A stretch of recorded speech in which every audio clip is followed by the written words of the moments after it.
The day I discovered my husband had emptied our savings account, I was standing in line at Whole Foods, watching the cashier void items from my grocery order one by one because my card kept declining.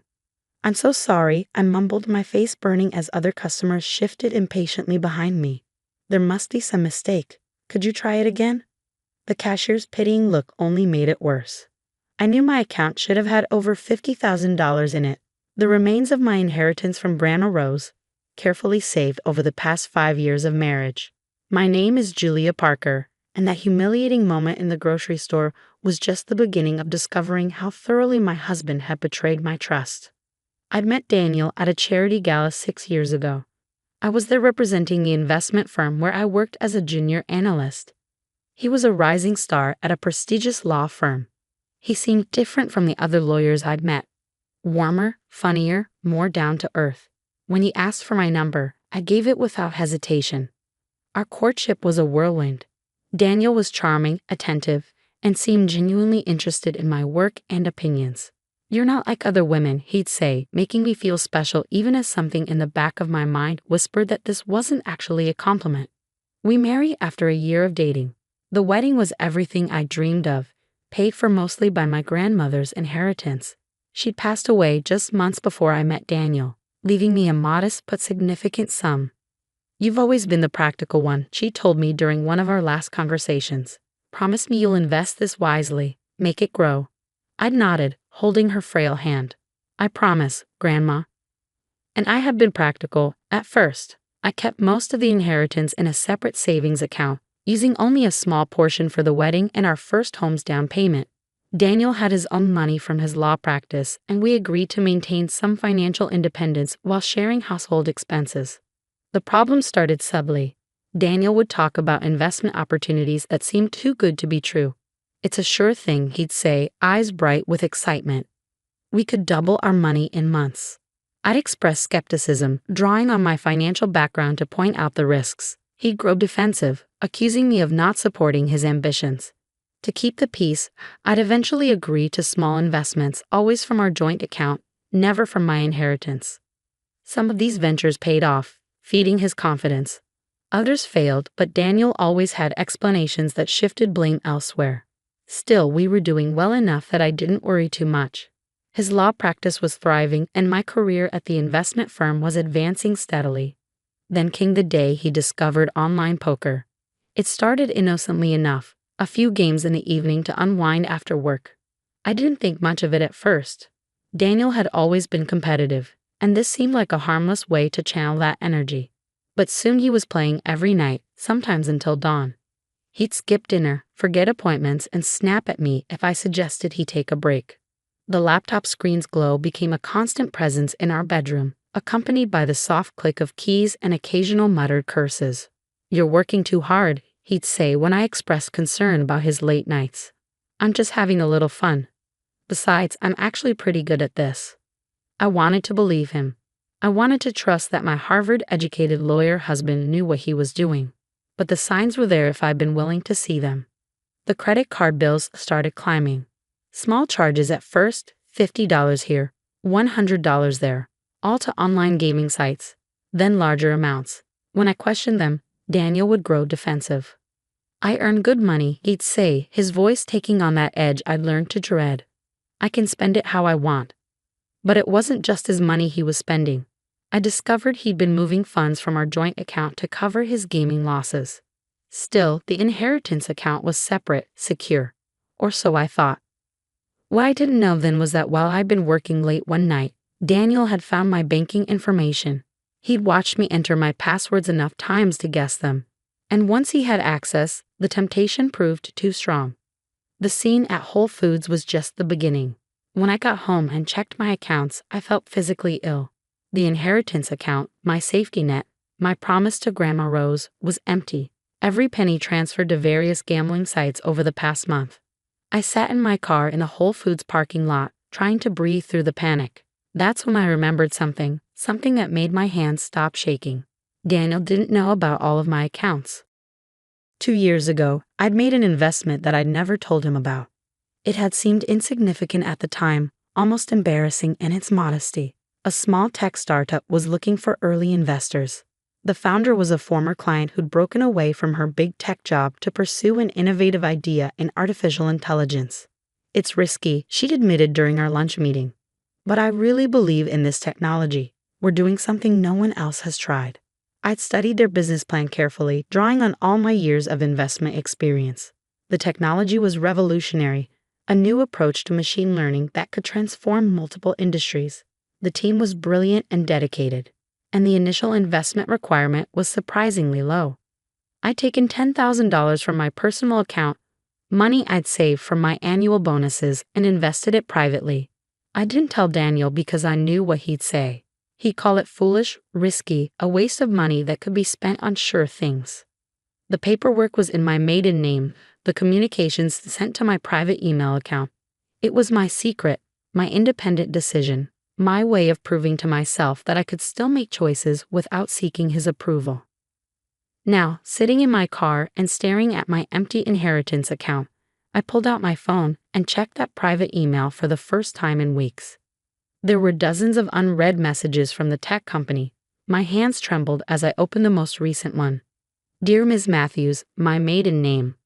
We are pleased to inform you that following our successful Series C funding round and recent acquisition offers, your initial investment of $10,000 has appreciated significantly. Based on current valuations, your equity stake is now worth approximately $3.2 million. I read the number 3 times before it sank in. My small secret investment, the one Daniel would have mocked, had just made me a millionaire. The irony might have made me laugh if I wasn't so angry.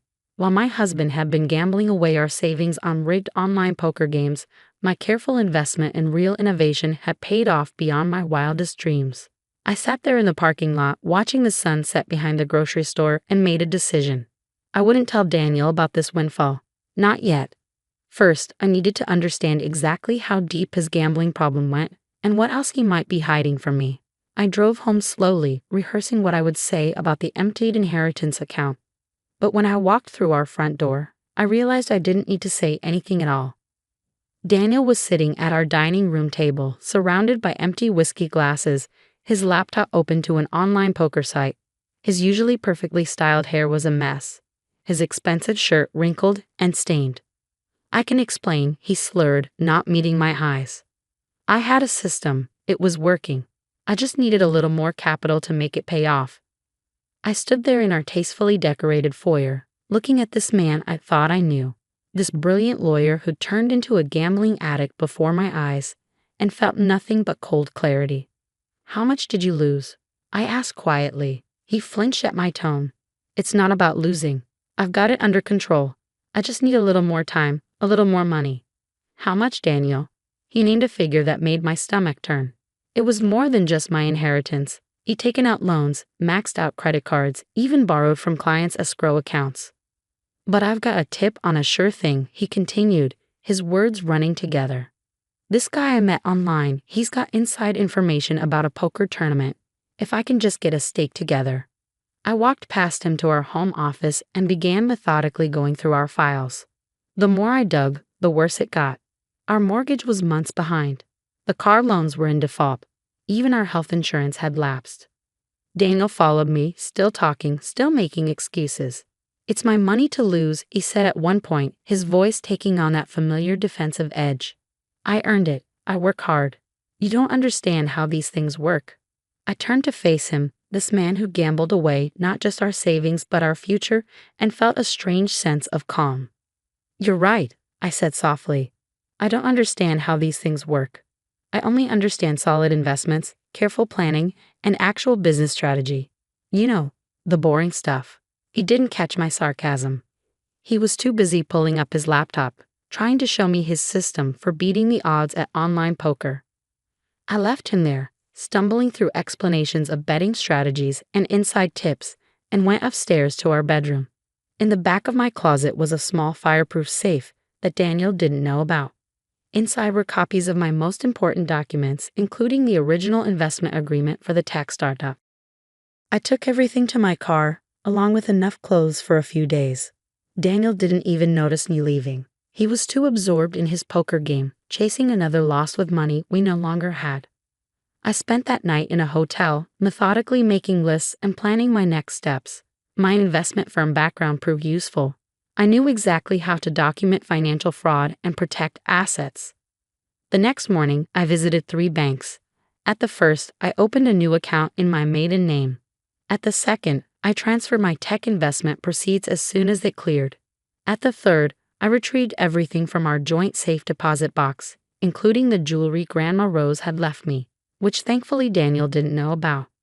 Then I called Amanda Torres, a divorce attorney I'd met at a women's leadership conference last year. She listened quietly as I outlined the situation. The gambling, the hidden debt, the theft from client accounts. This is serious, Julia, she said. He could face disbarment, possibly criminal charges. Are you sure you want to pursue this? I thought about all the times Daniel had dismissed my financial concerns, had treated my careful planning as a joke, had made decisions about our future without consulting me. Yes, I said firmly. I want everything documented and handled legally. He needs to face the consequences of his actions. Amanda nodded. I'll start the paperwork. In the meantime, don't confront him about anything. Let him think you're still in the dark about the extent of his gambling. We need to protect your assets before he can do any more damage. I returned to our house that evening to find Daniel still at his laptop, though he'd at least changed clothes. Empty takeout containers littered the kitchen counter. Where were you? He asked, barely looking up from his screen. I tried to use your card for dinner, but it was declined.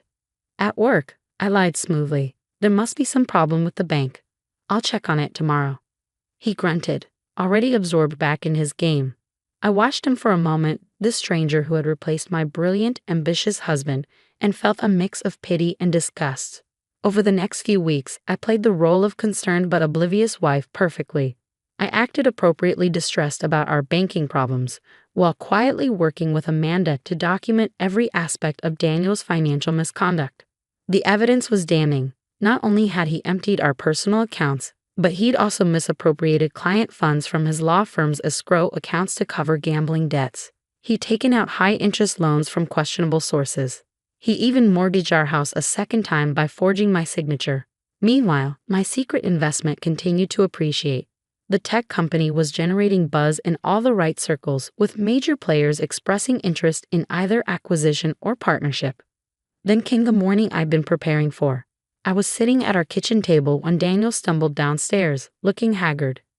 Julia, he said, his voice rough, we need to talk. There's been some financial difficulties. I took a sip of my coffee. Oh, it's temporary, he rushed to add. Just a cash flow issue. But I need you to do something for me. I need you to take out a loan against your retirement account. I set my cup down carefully. Why? It's complicated. Some investments didn't pan out as expected, but I have a plan to turn it around. There's this high-stakes game tonight. No. The word hung in the air between us. Daniel blinked, as if he'd misheard. What? I said no. I won't give you any more money to gamble away. His face darkened. You don't understand. This is different. I have inside information. Like you had inside information about the last game, and the one before that. How much have you lost, Daniel? Do you even know? He stared at me, realization slowly dawning. You've been checking up on me. Someone had to. Since you clearly lost the ability to distinguish between gambling and investing.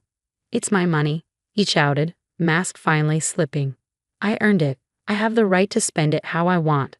I pulled out a thick folder and laid it on the table. Actually, it wasn't just your money. You stole my inheritance. You forged my signature. You embezzled from your clients. Would you like to see the documentation? His face went pale as I began laying out papers. Bank statements, loan documents, credit card bills, screenshots of his gambling accounts. How did you? I'm an investment analyst, Daniel. Did you really think I wouldn't figure it out? Did you think I wouldn't keep records? He collapsed into a chair, all the fight draining out of him. I can explain. To me? Or to the Bar Association, because they'll be very interested in what happened to those client accounts. You wouldn't? I already have. I stood up, gathering the documents. The ethics committee received my report this morning. The police should be here soon to discuss the forgery charges. As if on cue, we heard sirens in the distance. Daniel's face crumpled. I'll lose everything, he whispered. My license, my practice, my reputation. You already lost everything. I corrected him. You just didn't know it yet. He looked up at me, desperate now. I'll get help. I'll go to therapy. We can work this out. No, Daniel, we can't. But let me give you one last piece of investment advice. When you're in a hole, stop digging. The police arrived moments later. I watched from our front porch as they led him away, still protesting that he could explain everything. My phone buzzed. An email from the tech company. Another major firm had made an acquisition offer. My investment was now worth close to $5 million. Over the next few months, Daniel's life unraveled exactly as expected. He was disbarred. Criminal charges were filed. Our house went into foreclosure due to his secret second mortgage. But I was prepared. I'd already found a beautiful condo in a quieter part of town. I transferred to a new position at my firm, heading up their tech investment division. Life was moving forward. 6 months after Daniel's arrest, I received a letter from him at his court-mandated rehabilitation facility. I finally understand what happened, he wrote. I got caught up in the thrill of quick wins and forgot about real value. You were right about everything. I don't expect forgiveness, but I want you to know that I regret losing you more than anything else. I folded the letter and slipped it into a drawer. Maybe someday I'd find it in my heart to forgive him. But for now, I had more important things to focus on. My phone rang. The tech company's CEO calling about their upcoming IPO. After hanging up, I sat at my new desk, looking out over the city lights, and opened my grandmother's old jewelry box. Inside was the note she'd left with my inheritance. Remember, dear one, true wealth isn't about quick gains or lucky breaks. It's about patience, wisdom, and believing in real value. Never let anyone tell you your cautious nature is a weakness. In the long game, the careful investor always wins. I smiled, touching her familiar handwriting. You were right, Grandma, about everything. Last week, I saw Daniel's name in the paper. He completed his rehabilitation program and was working as a paralegal at a small firm. Unable to practice law but trying to rebuild his life. The article mentioned he was still paying restitution to his former clients. Meanwhile, the tech company went public. My initial $10,000 investment, the one Daniel would have ridiculed as overly cautious and boring, is now worth over $12 million. I've started a foundation in Grandma Rose's name, providing investment education and support for women leaving financially abusive relationships. We teach them about more than just money. We teach them about value, self-worth, and the power of trusting their own judgment. Sometimes I think about that day in Whole Foods, watching the cashier void my groceries while my card was declined. I remember the shame, the confusion, the helplessness. But mostly, I remember the moment I decided to take control of my own destiny. Daniel's gambling addiction destroyed his life, but it also freed me to build something better. In trying to break me, he only proved what I'd known all along. That slow, steady growth beats quick wins every time. Yesterday, I received another acquisition offer for my stake in the tech company. The number made even my experienced eyes widen. As I sat in my office, calculating potential returns, I thought about how far I'd come from that scared woman in the grocery store. I declined the offer. After all, I've learned the most valuable lesson in both business and life. Sometimes the best investment you can make is in yourself.